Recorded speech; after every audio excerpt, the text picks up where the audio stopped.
दोस्तों, दुनिया में बहुत कम ऐसे देश हैं जिनकी अपनी आधिकारिक खुशबू यानी परफ्यूम बनाई गई हो, लेकिन इस देश ने अपनी पहचान को इतनी खास तरीके से पेश किया है कि इनके नाम का अलग परफ्यूम तैयार किया गया है।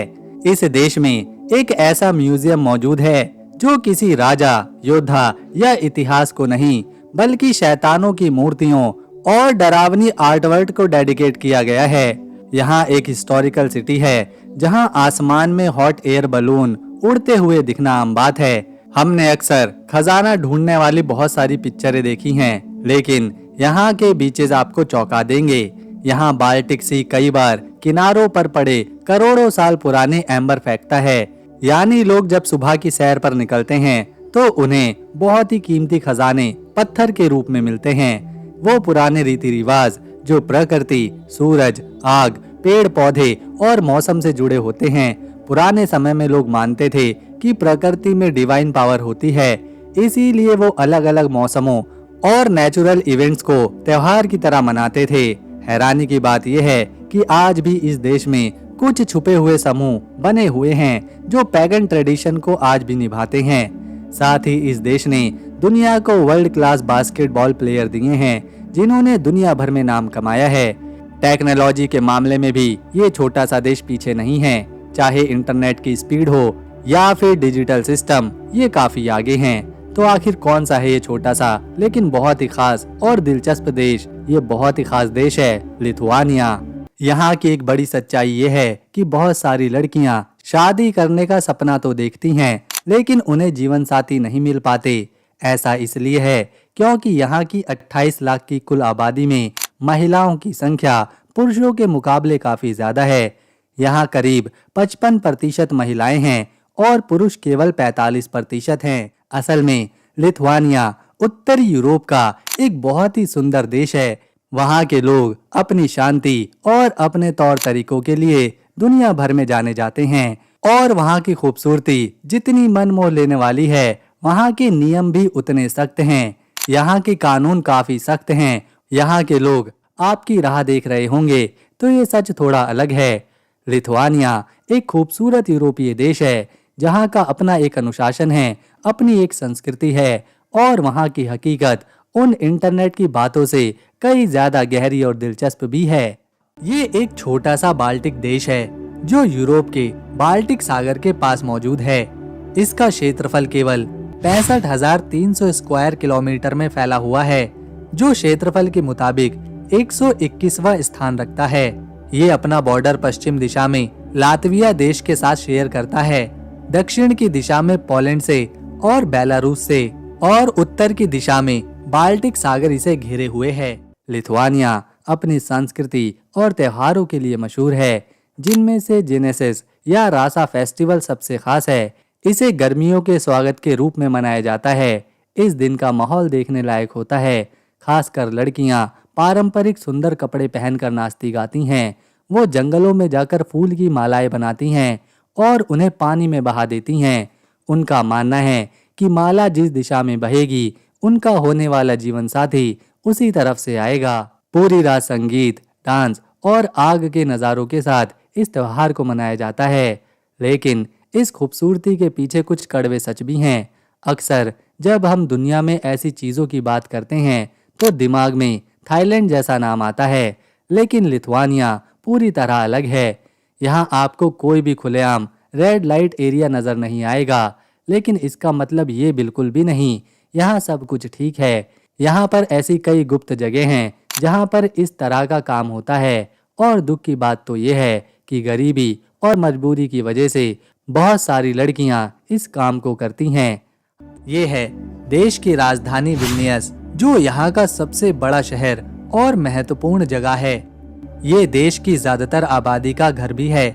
इसी शहर में मेन ऑफिसेज, इमारतें और चर्च देखने को मिलते हैं। केवल 5 मिनट पैदल चलने के बाद राजधानी का सबसे प्रसिद्ध हिस्सा देखने को मिलता है, जिसे ओल्ड टाउन कहा जाता है। ये ओल्ड टाउन यूनेस्को की लिस्ट में शुमार है। ओल्ड टाउन की खासियत है कि ये पूरे यूरोप के सबसे बड़े ओल्ड टाउन में से एक है। ये जगह 600 साल पहले बसाई गई थी और उस समय ये old town grand duchy of Lithuania की राजधानी हुआ करता था। जैसे कि यूरोप के लगभग सभी देशों में एक कैथेड्रल जरूर होता है, ठीक उसी तरह ओल्ड टाउन में भी एक कैथेड्रल है। उसी के साथ में राजा का एक महल भी बना है। कैथेड्रल का नाम है बसिलिका और इसी के साथ में एक खूबसूरत बेल टावर भी है और ये बेल टावर लगभग हर घंटे बेल बजाता है। इसमें 4 बड़ी बड़ी घंटियां लगी हैं और इन्हें जर्मनी से मंगवाया गया था, पर समय के साथ ये खराब होती गईं, ठीक करी जाती रहीं। इस बेल टावर में जो लकड़ियां लगी हैं वो भी 400 से 500 साल पुरानी हैं। जो समय इस बेल टावर में हो रहा होता है वही समय पूरे देश में भी होता है। ये ओल्ड टाउन पूरी तरह से एक टूरिस्ट स्पॉट है। यहाँ की महिला से अगर आप पूछेंगे कि आपको किस देश के पुरुषों के साथ शादी करनी है, तो ज्यादातर महिलाएं जवाब देंगी कि उन्हें पुरुष किस देश का है इस बात से फर्क नहीं पड़ता, बल्कि पुरुष कितना सच्चा है, ईमानदार है और वो उसे कितना प्यार कर सकता है, ये सबसे बड़ी बात है।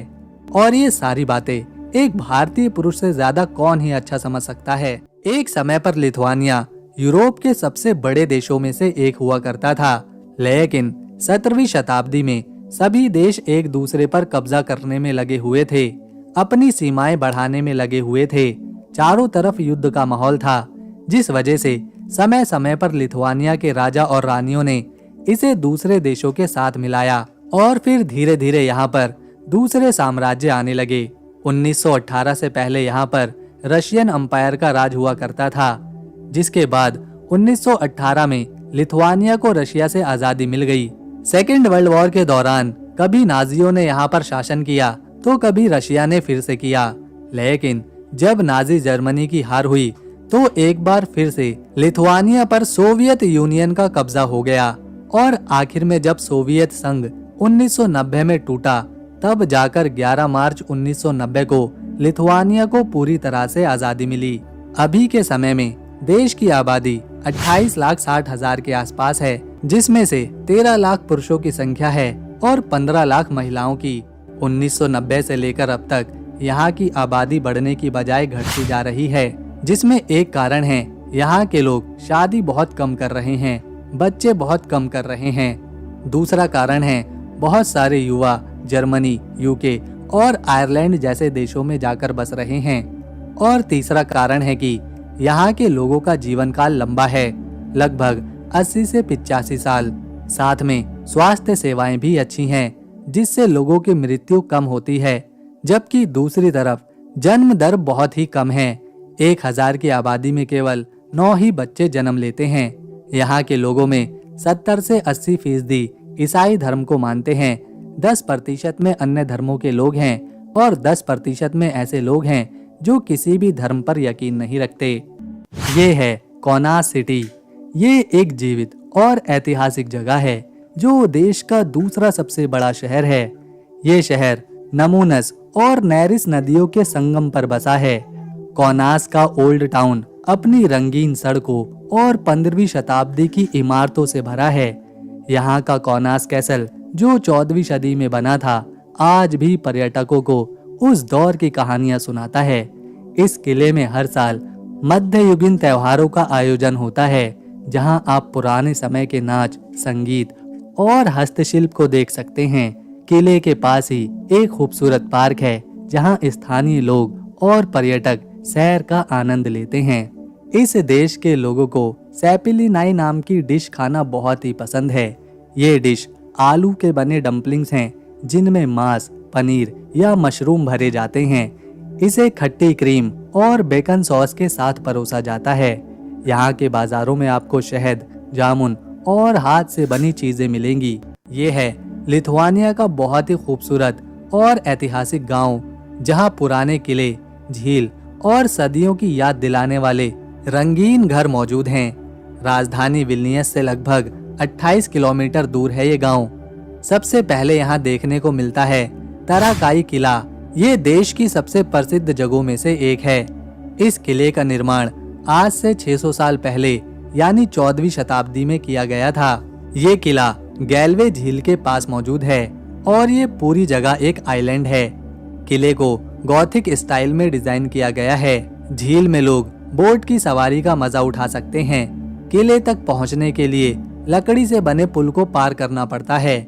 14वीं शताब्दी की यादें आज भी यहाँ देखने को मिलती हैं। 1950 और 60 के दशक में इस किले को ठीक किया गया।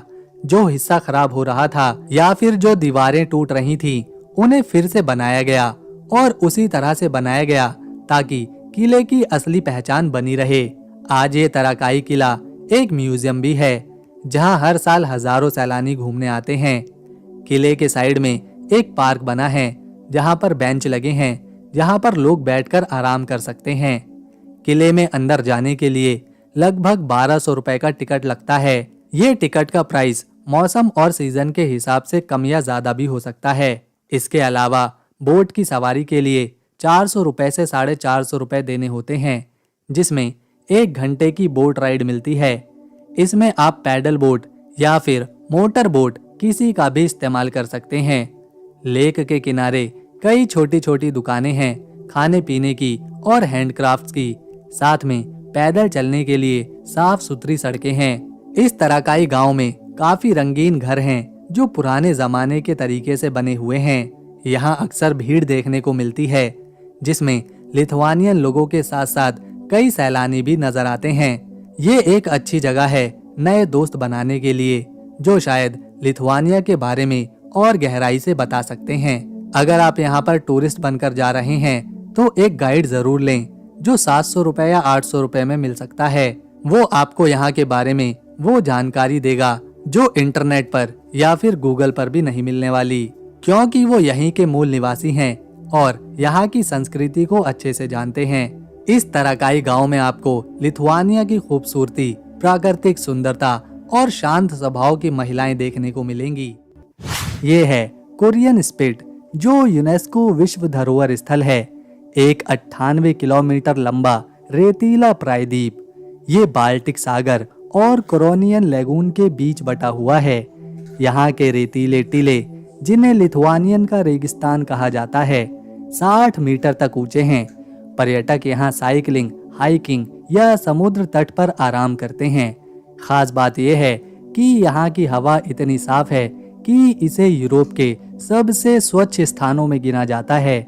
सर्दियों में ये जगह बर्फ से ढक जाती है, जो इसे जादुई नजारा देता है।